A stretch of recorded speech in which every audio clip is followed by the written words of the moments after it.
Today we're in New York to visit the offices of KPMG, the global professional services company.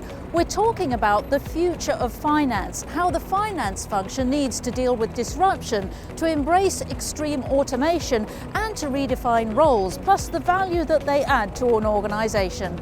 I'm Sarah Lockett. Welcome to the Business Debate.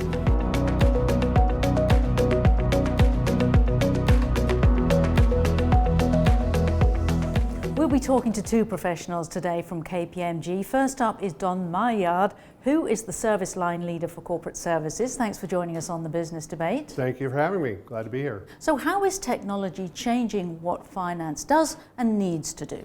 Well, I think the new technologies allows finance to do a couple things. One, their core business, the compulsory reporting, standard reporting, regulatory reporting, I think all that can now be highly automated, which then frees up people to be available for more analytical work.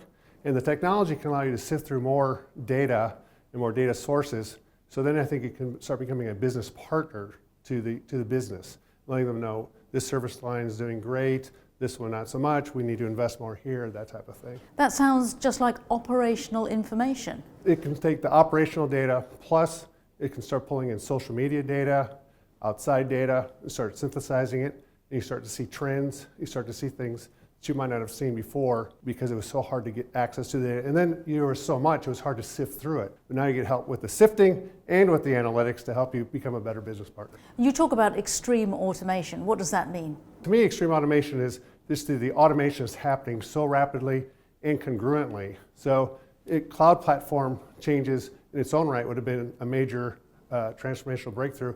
But you take that coupled with robotic process automation, artificial intelligence, chatbots, and they all are converging at the same time. So it's a rather extreme time is how we're referring to it from a technology perspective. And what are the main barriers to people adopting all these new technologies and tools, and how do you advise them? Well, I think there's a couple things. One is really understanding how they all play together. So one is just fear.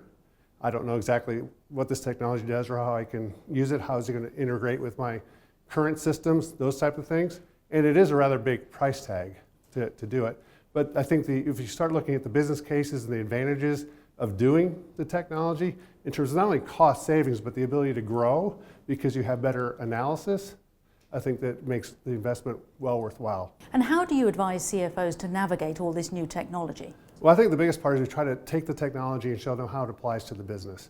So cloud, what does that mean? It's up in the air. Now, what it means is standard processes, reduced risk, standard reporting, all fairly automated, which has been a big problem for finance organizations.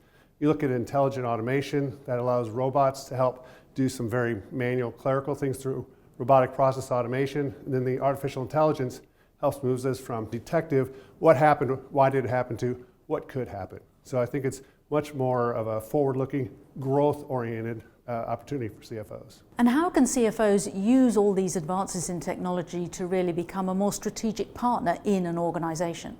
Well, as I alluded to earlier, I think just the ability to sift through the data, to change their workforce from more standard reporting, compulsory reporting to analysts, really help them to look at how the different parts of the business are functioning so they can embed their finance people who understand the business, sift through the data and say, here's where I think we should invest, here's where we maybe should divest, and I think they can really become a person at the table with the business units.